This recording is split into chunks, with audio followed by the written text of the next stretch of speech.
Hello, first grade. You guys should be professionals by now at story problems. So, for today's student activity book assignment, story problem 5, I'm going to read it, and you, by yourself, at home, are going to complete this, okay?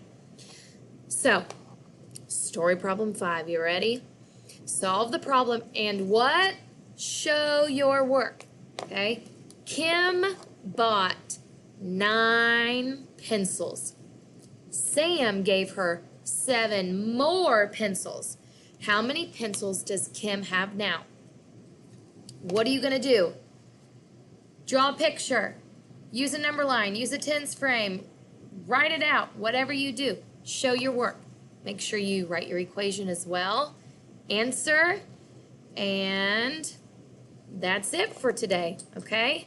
So, story problem 5. You should be really, really good at solving these story problems. So, good luck. Have fun.